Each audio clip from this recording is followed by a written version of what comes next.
Oyeng ni oyeng. Anak burung jatuh mati. Pagi dia terbang. Betul? Itu jangan aku ya tu. Mati ya. Panggil oyeng, suruh oyeng makan. Bazir. Hana. Kena makan dah bazir. Panggil Hana cepat. Panggil Hana cepat. Hana awak mana? Dah raya ke tu? Cepat panggil Hana. Jangan main kotor dah. Suruh Hana makan.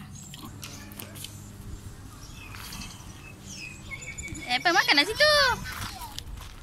Buat lagi dah. Saya nak belikan anak dia. Ya ke? Mati ya. Anak dia mana makan?